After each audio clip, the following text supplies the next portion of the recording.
Bueno, pues comenzamos con otro episodio del podcast de PlayEdu, un podcast en el que hablamos de todo tipo de experiencias y consejos sobre la educación de los más pequeños.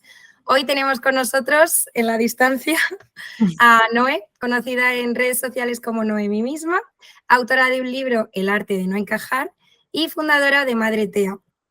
Hola, Noé. ¿Qué tal? ¿Cómo estáis? Muy bien, bueno, cuéntanos un poquito cómo ha sido tu recorrido profesional, cómo de repente empezaste a crecer en redes, cómo terminas fundando Madre Tea y luego pues cómo terminas escribiendo un libro. Pues, a ver, yo estudié en la universidad como me tocaba en su momento, empecé a trabajar en una empresa que no tenía absolutamente nada que ver con esto, estuve allí 15 años dedicada al mundo de finanzas y seguros, o sea, nada que ver, o sea, un poco para que veáis que yo no venía de nada de esto, yo venía de un trabajo típico en una oficina, con mis horas, atendiendo a la gente, bueno, normal, ¿no? Y de pronto, cuando me quedé embarazada, me di cuenta de que no tenía nadie con quien compartir esta movida que me estaba pasando en mi cuerpo, ¿no? Porque era como la primera de mi grupo, de mi familia y tal. Entonces empecé a seguir a muchas chicas en Instagram que pues compartían su día a día, su embarazo, cómo se sentían, y yo me sentía como muy, muy acompañadita, ¿no? Y de pronto, cuando yo ya di a luz, pensé, jolín, yo creo que yo también puedo compartir lo que ocurre con mi crianza, cómo lo vivo, y también puedo ayudar a gente, ¿no? Y entonces empecé a compartir contenido diariamente. Cuando yo empezaba, allá en el año 2016, en Instagram solamente había fotos, no había stories, ni había reel, ni había vídeo, bueno, nada, es que era una red social de fotos y filtros.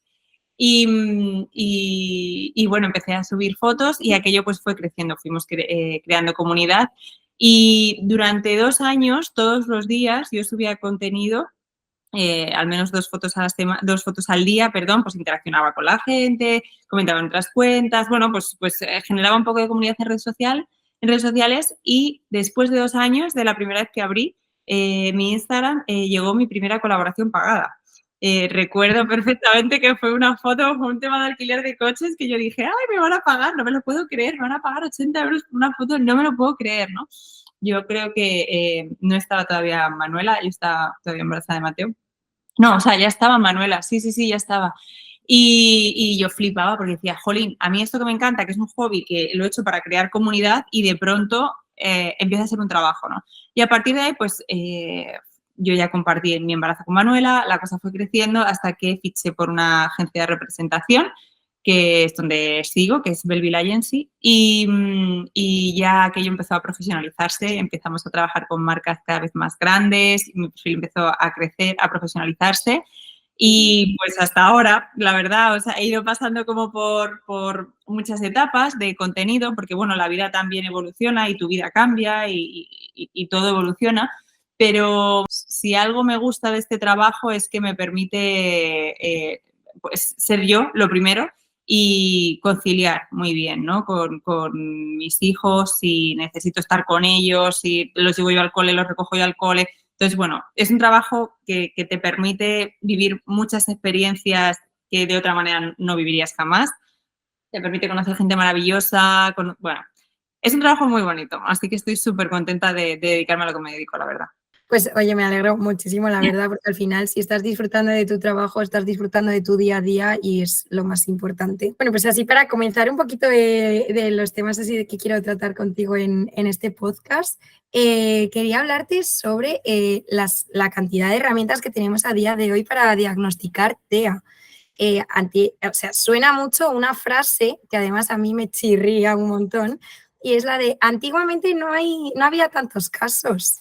Bueno, a ver, ¿cómo te quedas cuando escuchas este tipo de frases? Y luego, ¿tú qué crees que es? ¿Por la falta de recursos y todas las herramientas que tenemos o qué opinas al respecto? En realidad lo que pienso es que cada vez hay más herramientas. O sea, el autismo ha existido siempre. Lo que pasa es que la ciencia avanza y cada vez hay más herramientas para el diagnóstico, ¿no? Y también los parámetros van cambiando, ¿no? Al final, la comunidad autista se basa tanto los pequeños como los adultos en una serie de pues, alertas, indicadores, ¿no? Que te demuestran que el cerebro autista funciona de una manera diferente, ¿no? Que procesa la información de una manera diferente a como lo hace un cerebro neurotípico en este caso, ¿no?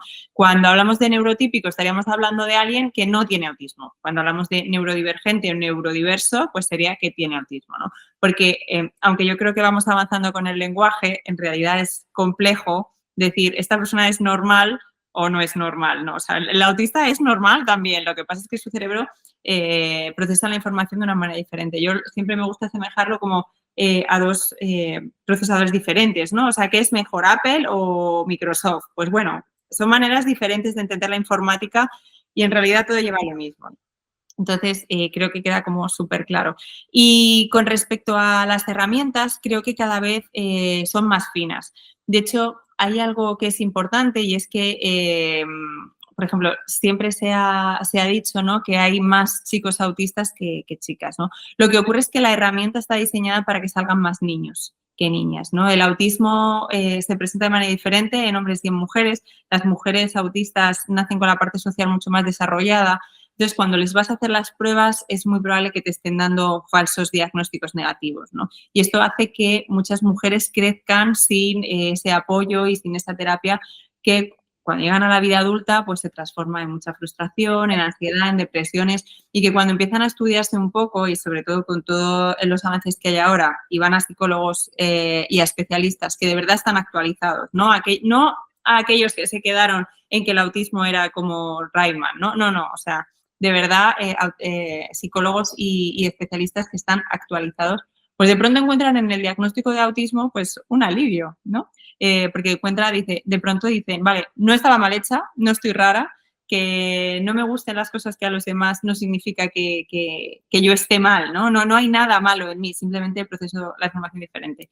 Ahora mismo esa herramienta que evalúa sobre todo a los peques, para poneros un ejemplo, Sí. las herramientas no sientan a un peque autista y le ponen a pasar un test. No es así porque no sería válido, ¿no? Suele presentarse en ¿Cómo forma de... es? Entonces, por ejemplo, me lo invento, pues soplar unas pompas de un especialista a un niño autista te hace darte cuenta si está más atento a las pompas, al adulto, al entorno, al sonido y para algo que para el resto dice, pues no sé muy bien qué conclusión está sacando de esto, pues unas simples pompas o un juego de atención conjunta da muchas pistas, ¿no? ¿Qué ocurre? En el caso de estas pruebas que digo para los menores, pues hay muchos niños, chicos autistas, que pues les gustan, me lo invento, los trenes o los coches, ¿no? Y entonces los tienden a colocar de una manera muy específica. En el caso y enseguida saltan las alarmas, ¿no? En el caso de las niñas, esto no ocurre porque a las niñas, pues por lo que sea, su interés restringido, me lo invento, sería estudiar. Y claro, Vale. que una niña estudie y que sea calladita, pues claro, pues qué bien, ¿no? Qué bien nos ha salido la niña, ¿no? Pero en realidad ahí estás camuflando muchísimo desorden sensorial, probablemente ella le regule quedarse solita estudiando o lo que sea, ¿no? Entonces, esas son las cosas que tienen que cambiar en estas pruebas para que sean iguales, ¿no? O que en el caso de las pruebas para los niños sean de una manera y en el caso de las pruebas para las niñas sean otra, que no se evalúe con lo mismo porque se presenta el autismo de manera diferente. Entonces, sí ha existido autismo siempre, creo que ahora se tienen muchos más estudios y se tienen muchos más avances y al final se puede ofrecer pues mucho más apoyo, ¿no? Pues sí, la verdad que sí, y sería de agradecer sobre todo el conocer, pues mira, lo que acabas de contar de lo de las niñas, la diferencia entre las niñas y los niños, yo no lo sabía y me parece muy interesante. Se me voy a poner a investigar sobre el tema porque es muy, muy interesante. Bueno, ¿qué te parece hacer como una comparativa de lo que tú puedas recordar de la educación que tú recibiste en comparación con la que está recibiendo Mateo actualmente? Bueno, partiendo de la base que no tiene absolutamente nada que ver, yo tengo 37 años, o sea, estuve en primaria hace 30, que aquello era diferente. Obviamente no se tenía tan en cuenta las diferencias de cada persona, ¿no? A todos te trataban por igual, todos te evalúan por igual y no existe ese acompañamiento, ¿no? Y muchísimo menos una alerta de que a esta niña o a este niño puede haber algo en su desarrollo que que nos dé la señal, ¿no? En el caso de Mateo, por ejemplo, pues yo siempre doy las gracias a la vida de que Mateo haya llegado en este momento de la historia en el que se le entiende, se le comprende, o al menos estamos en el camino. En el caso de él, pues es un colegio que está súper volcado con la neurodiversidad, es un cole con apoyo TEA. Mateo tiene 2 profesoras que comparte con otros 4 niños TEA, son 5 en total por aula TEA, que trabajan muy específicamente con él las necesidades que tiene, ¿no? Cuando no está en su aula de referencia, que es el aula de referencia, estaríamos hablando de cuando está con los otros 20 niños de segundo de primaria de lo que está, ¿no? Entonces, claro, hay mucha diferencia porque además lo guay del cole, al menos en mi caso, lamentablemente y tristemente no es en todos los colegios y esto es en una minoría y eso es algo que, bueno, no sé si hablaremos luego, pero creo que es algo que hay que poner el foco. En el cole de Mateo hay una cosa que es muy guay, porque no solamente ayudan a Mateo a que sepa cómo entender el mundo, ¿no? En plan, o sea, Mateo ha venido diseñado para entender no este mundo, otro con su procesamiento sensorial y con su procesamiento de cerebro, ¿no? De información, perdón. Claro, y no solo enseñan a Mateo, sino que enseñan al entorno a tratar a Mateo. Entonces, es muy guay porque el aprendizaje es para todos. Y yo siempre lo digo, estos niños que están conviviendo con Mateo ahora, a diferencia de cuando yo era pequeña, están aprendiendo a entender y a convivir con la neurodiversidad. Y estos niños mañana serán directivos en grandes empresas o tendrán sus propias empresas, serán freelance y sabrán perfectamente cómo tratar la neurodiversidad. Entonces, pues hay mucha diferencia. Hay niños ya creciendo, sabiendo y con estos valores que nosotros no crecimos, ¿no? Yo a veces tengo conversaciones con amigos míos, digo, pero vamos a ver, digo, tú piensa en tu cole cuando... Digo, ¿tú no recuerdas siempre que había alguien que era diferente? Siempre, en todas las clases, siempre. Totalmente. Te acuerdas perfectamente de su cara. Y a lo mejor esa persona era autista o a lo mejor tenía otra diferencia, no lo sé. Y qué guay hubiera sido que en vez de ser el raro o el diferente o al que dejamos solito, pues hubiera sido entendido y nos hubieran enseñado a comportarnos y a tratar, ¿no? Entonces sí, hay mucha diferencia de la educación de antes. Claro. Además, lo bonito que es educar, ¿no? En los colegios y el ver cómo porque es que además si lo trabajan desde pequeñitos, como lo naturalizan de una manera tan bonita, es como, vale, sí, no es que sea diferente, es que es uno más y nosotros nos tratamos así y a él hay que tratarle como vamos, normalizar el hecho de un trato general para todos. No, vamos el poder convivir con las personas que son neurotípicas como si no fueran diferentes, sino que nosotros directamente ya lo tengamos naturalizado. Una convivencia, o sea, es que ya no hablamos ni de inclusión, ni de integración, no, hablamos de convivir. O sea, ¿por qué tienen que...? O sea, yo vivo en el mundo igual que tú. ¿Por qué a mí me tienes que integrar si yo vivo igual que tú? Pues convivamos, ¿no? Cada uno con nuestra diferencia, que es lo que hace la sociedad bonita al final y lo que aporta. Claro, y entonces justo has dicho, no sé si lo vamos a tocar ahora y efectivamente ahora viene esa pregunta y es ¿qué recomendarías a nivel educativo a los centros? Bueno, como un consejo, algún libro, alguna manera de educar a los maestros para que puedan inculcarlo en las aulas, no sé, algún punto en concreto para mejorar un poquito el tema de la convivencia con TEA. Mira, hay una formación que hice cuando nos llegó todo esto a casa, que a mí me gusta mucho y que la defiendo mucho, que se llama RDI, y es una formación que en inglés, perdón por mi pronunciación, es Relationship Development Intervention o algo así, ¿no? Es intervención en el desarrollo de las relaciones.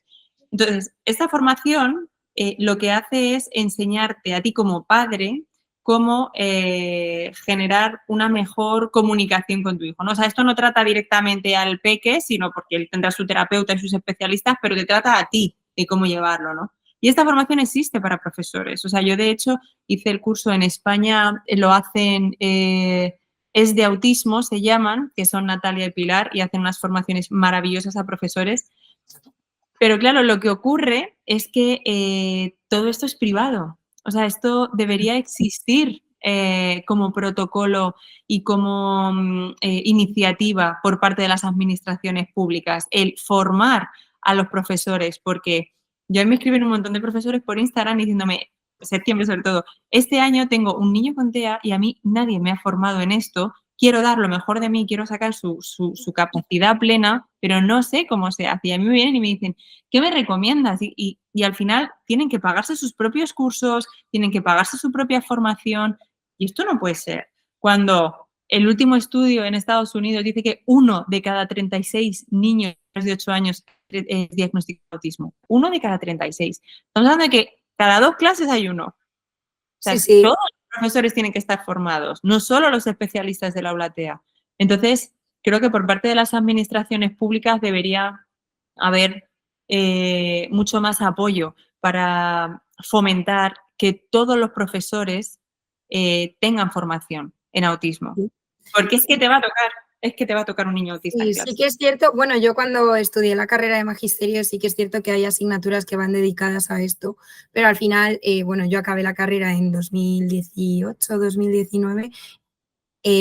Seguimos teniendo profesores anteriores a mí, entonces es bastante complicado. Sí que es verdad que las generaciones que están estudiando ahora magisterio, bueno, nos dan 1000 vueltas a los que nos graduamos hace 6 años, pues imagínate a los que siguen ahora, pero claro, es algo complicado el cambiarlo todo de una manera rápida. Al final hay que esperar y bueno, efectivamente, como bien has dicho antes, poco a poco tenemos medios y nos falta mucha información y mucha formación a los maestros para poder tratar esa convivencia. Me gustaría destacar ahora 3 situaciones, ¿vale? Y la primera, 3 situaciones para que tú nos puedas aconsejar, más o menos es un poco en base a lo que nos has estado comentando, ¿vale? Porque al final, bueno, te pongo en situación. La primera es, conoces a un profe, ¿vale? Y este profesor pues tiene un aula de, voy a ponerte una edad temprana, de 4 o 5 años, en el que hay ya, pues hay niños TEA y efectivamente se está trabajando la inclusión, no la convivencia, poco a poco la convivencia, pero ¿qué le recomendarías a ese profe que no lo ha estudiado previamente, sino yo que sé, 40 y pico años, que le acaba de entrar un alumno, o sea, que acaba de tener el grupo con un alumno TEA? ¿Qué le recomiendas que pueda estudiar o, bueno, aparte de seguir Madre TEA, ¿qué le recomendarías de estudiar o cómo trabajar o cómo conocer un poquito más este tipo de situación?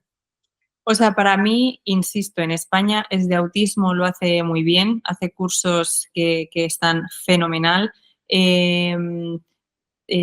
Tati y Dafne, de una cuenta que se llama Autismo en Positivo, también hacen formaciones, bueno, están enfocadas tanto a profesores como a padres, ¿no? Pero son maravillosas, sobre todo porque te va a dar una visión general de lo que es el autismo, cuáles son las dificultades a las que se enfrentan y sobre todo a ti te va a abrir la mente.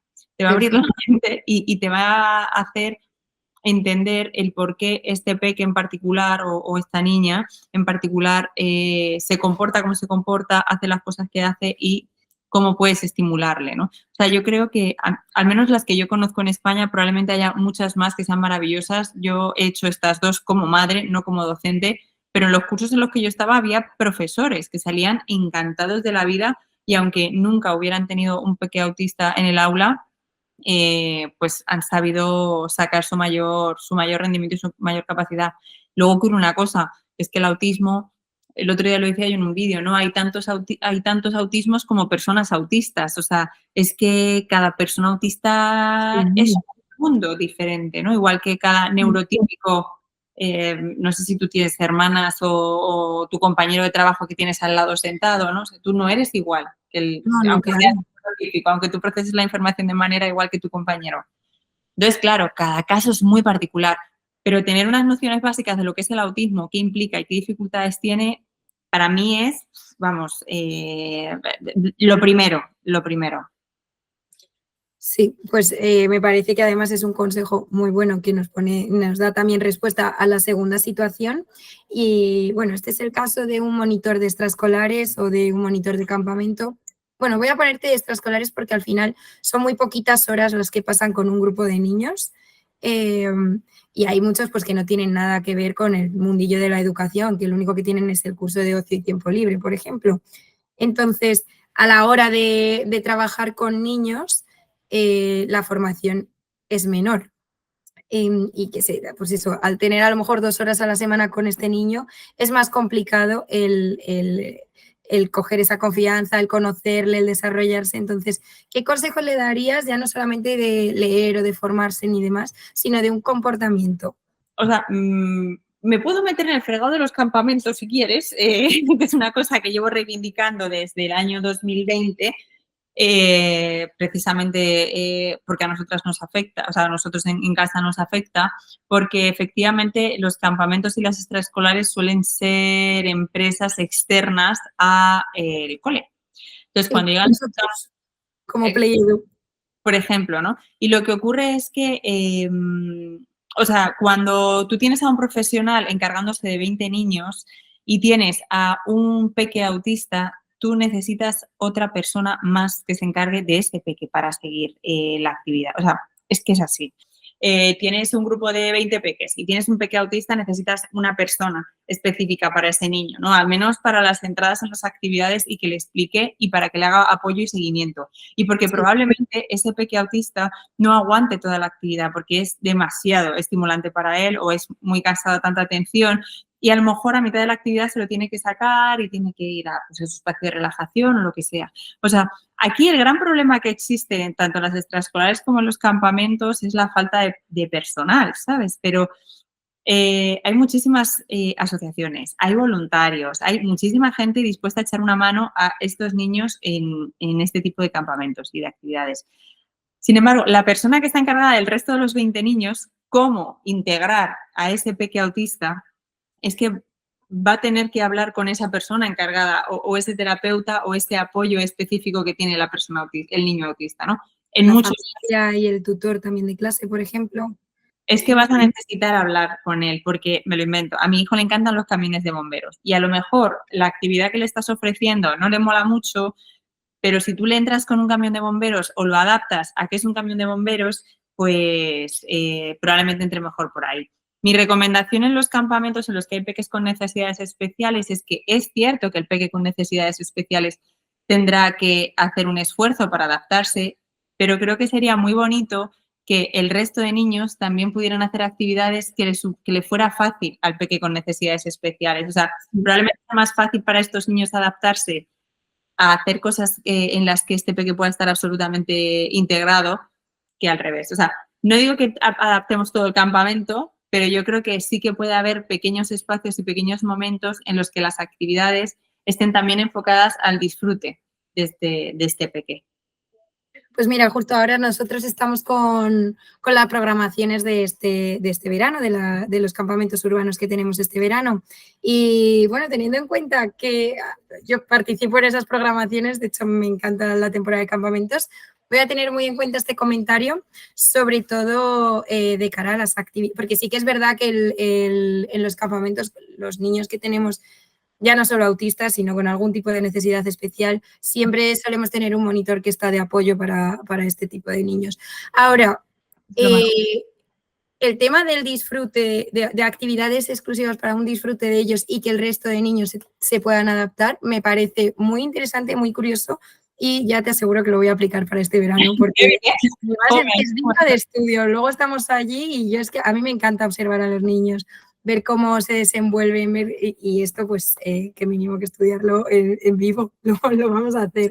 Ya, en el caso de Mateo, por ejemplo, ellos tienen un protocolo de patios que llaman en el cole y entonces es una integradora social que está allí pues enseñándole a Mateo cuáles son las normas de los juegos en el que está jugando el resto de niños y al resto de niños también le enseña cómo incluir a Mateo. O sea, es muy guay porque va en las dos direcciones, ¿no? Entonces, por ejemplo, ellos tienen asignado que a Mateo hay un juego que le encanta, que se llama el tren de Mateo, que es que él es la locomotora y el resto de niños va detrás de, o sea, agarrados todos y van haciendo un tren, ¿no? Entonces Mateo sabe que los jueves en el patio lo primero lo que se juega es el tren de Mateo y todos los niños saben que lo primero lo que se juega los jueves es el tren de Mateo, entonces todos lo saben y es un momento muy guay porque Mateo los está buscando a todos, les llama, oye, que vamos a jugar al tren de Mateo, que, oye, venga, que vamos a jugar.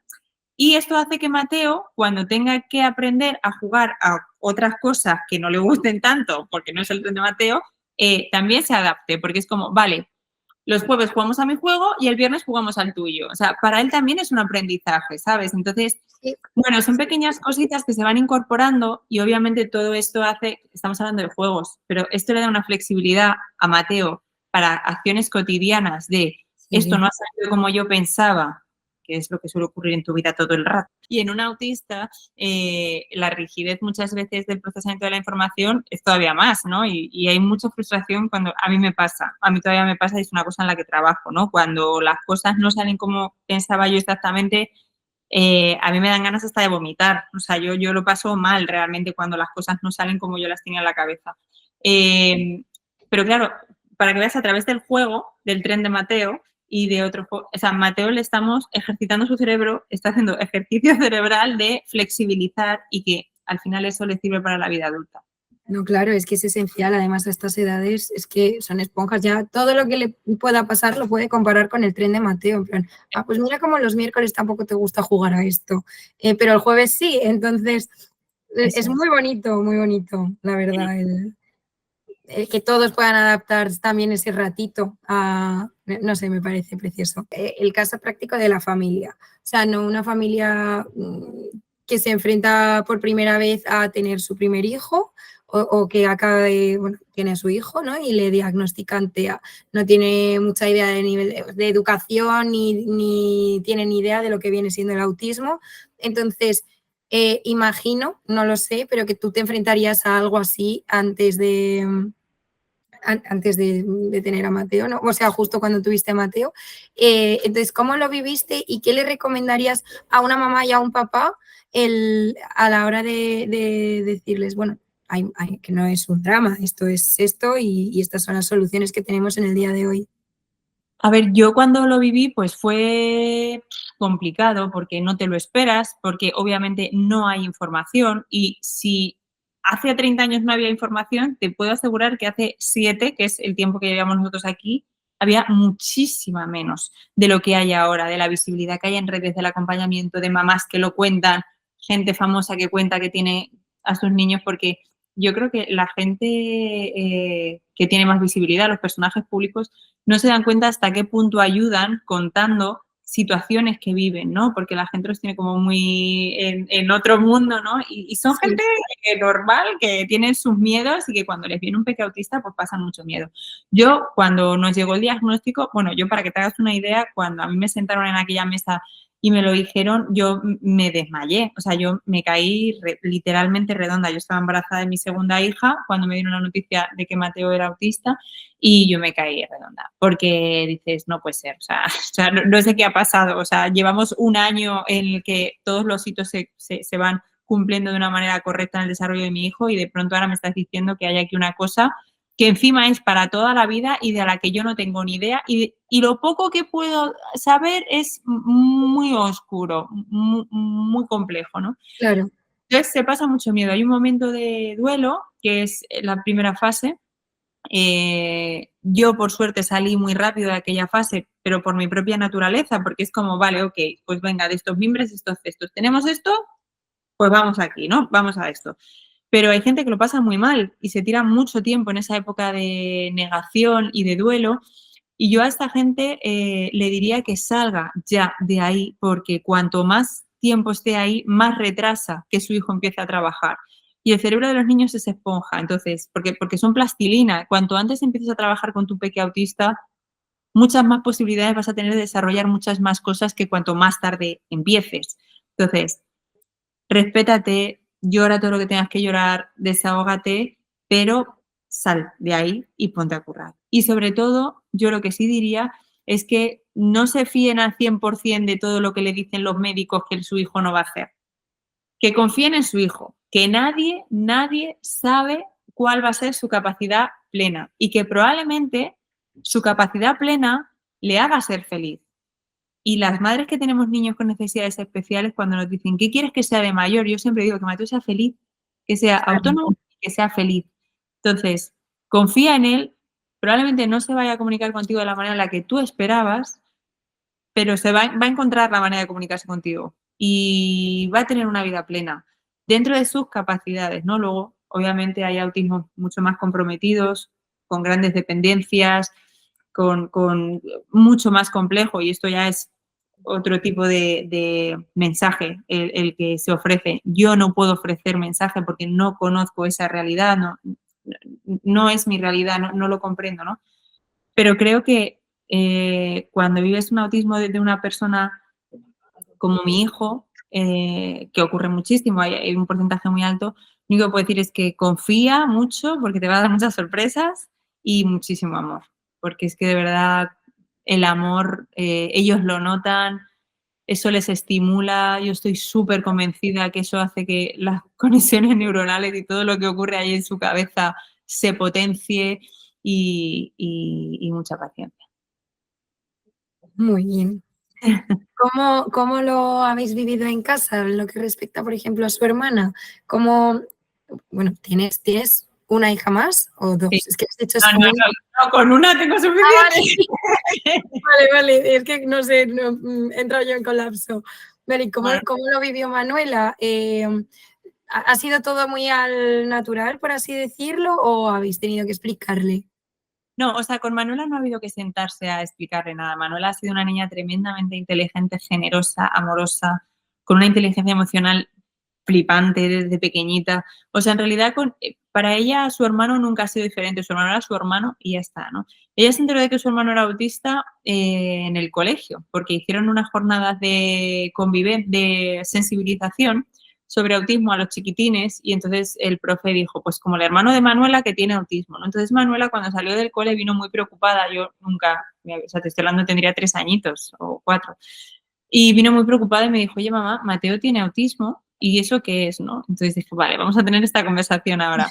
En realidad la información que tú le puedes ofrecer a una niña de 4 años es que pues el cerebro de Mateo funciona diferente, que hay que hablar un poquito más despacio y que hay cosas que no entiende y que hay que repetir, ¿no? Es todo lo que puedes ofrecerle como información y pues que él corre porque a veces se pone nervioso y todo esto. Y yo recuerdo que después de toda esta aplicación Manuela me dijo, vale, pero entonces, ¿su cerebro de qué color es? ¿Es azul? Y le dije, no, cariño, no, cariño, no, su cerebro es del mismo color que el tuyo, pero entiende de una manera diferente. Y ya se quedó ahí con la copla. Pero de vez en cuando ella, bueno, me va haciendo preguntas. Y casualmente este año, en la clase de Manuela, Manuela es 2 años más pequeña que Mateo, en la clase de Manuela se ha matriculado una niña autista. Bueno, o sea, Manuela es devoción por esta niña. O sea, tú le dices, ¿quién es tu mejor amiga? Y te dice el nombre de esta niña. Y siempre se preocupa porque ella esté en el grupo, porque ella entienda. Ella me dice, no, esta niña dice, no, habla muy poquito y tiene pañal, pero bueno, pero está con nosotros. O sea, es lo que te digo, es que para los niños entra dentro de su dinámica. Entonces, y además Manuela, claro, es la reina de la clase porque tiene un máster en autismo la mujer. Entonces, Hombre, desde eh, pequeña. a mí siempre me dicen, si tú hubieras sabido que Mateo era autista antes de que Manuela naciera, hubieras tenido a Manuela. Y a ver, yo siempre he pensado que si hubiera sabido que Mateo era autista antes de quedarme embarazada, pues hubiera querido dar toda mi atención y todo mi tiempo y todo lo que hubiera podido a Mateo, ¿no? Pero te puedo decir que la vida es muy sabia y la vida hace lo que tiene que hacer y Manuela es lo mejor que le ha pasado a su hermano, lo mejor. Es En todo. esencial. Bueno, es que los hermanos son un tesoro que nos regala la vida, sin duda. Que sí, bueno, pues mira, la vida efectivamente es sabia, o sea, si no se tenía que saber, no había que saberse antes, o sea, no se tenía que saber antes. Mm. Y bien, bueno, y ya yo creo que para terminar, que en verdad es que me tiraría horas hablando porque me parece muy interesante todo lo que estamos tocando aquí. Pero te pediría ahora que para terminar, si nos regalas una exclusiva de alguna anécdota que tengas con Mateo, como aquel vídeo tan viral que se hizo en redes, o sea, que se hizo viral en redes sociales, como el del castillo de arena, de los castillos de arena de la playa. Bueno, a ver, o sea, hay varias, desde cómo entiende Mateo un cumpleaños hasta que te coja el teléfono para grabarse su propio tutorial contando un cuento, ¿no? Que es una cosa que me parece maravillosa y de pronto te encuentras joyas como el otro día en el teléfono de su padre que nos encontramos un vídeo en el que él había puesto el teléfono, le había puesto a grabar y empezaba: hola chicos, hoy os voy a contar el cuento de no sé qué. ¿Lo habéis escuchado alguna vez? Porque yo no. Empieza a contar todo el cuento como si fuera un tutorial, porque a él le encanta que le cuenten cuentos, pero es que le encanta ver tutoriales de cuentos. O sea, es que su YouTube es el aula de Elena, creo que se llama, todo el día leyendo cuentos, ¿no? Le encanta. Entonces es genial. Y luego a nivel de cumpleaños, hace poco nos pasó una de las personas que trabaja conmigo, bueno, que además es mi mano derecha, o sea, es que, vamos, es una de las personas más importantes de mi vida, vaya. Pues fue su cumpleaños, ¿no? Entonces estuvo aquí en casa, celebramos el cumpleaños y así. Y entonces, claro, Mateo entiende que cuando hay un cumpleaños hay un regalo. Y entonces él entiende el rol social de yo tengo que entregar un regalo y lo va a abrir y qué sorpresa y ya está, ¿no? Y efectivamente él lo cumplió porque lo ha aprendido. Entonces, él cogió uno de sus juguetes, lo envolvió en un regalo y le dijo, toma, tu regalo. Y cuando lo abrió, le dijo, ¡ah, qué sorpresa! Y Mateo decía, él repetía, ¡qué sorpresa! Y entonces, antes de que esta persona le dijera, ¡ay, me encanta! Le dijo, y ya está. Y entonces se volvió a llevar su cuento, ¿no? Entonces, él, claro, él entiende que el comportamiento en un cumpleaños es regalar, pero claro, hay que explicar más allá que tú regalas para que la otra persona se sienta contenta, que el regalo que regalas no puede ser uno de tus juguetes, sino un regalo que se va a llevar esa persona. Pues es que, dicho así, dices, jolín, no pensaba que era tan complejo el cerebro autista, pero claro, el cerebro autista los roles sociales los aprende en la teoría, ¿no? Es como cuando tú aprendes a conducir, aprendes la teoría y luego llega la práctica, ¿no? Que la Claro. práctica ya puede haber un montón de temas ahí. Entonces, bueno, con Mateo todos los días es algo nuevo, diferente y es muy gratificante criar y educar a Mateo porque de verdad te hace quitarte de tonterías, saber cuáles son las prioridades y disfrutar mucho de la vida. Qué bonito. Pues sí, mira que me parto con Mateo los cumpleaños. El momento, hay que decir sorpresa y ya está. Es un no, hombre, él quiere hacerlo todo. Y la vela la tiene que soplar él, entonces hay que explicarle, no. Que la vela no la soplas tú, que la vela es el del cumpleaños, ¿no? Es como, a ver, Titi, espera. Qué gracioso. Bueno, pues la verdad, Noé, que esto ha sido increíble esta conversación. Muchísimas gracias por haber participado y bueno, hasta aquí el podcast del día de hoy. Muy bien, gracias a vosotros por el espacio también.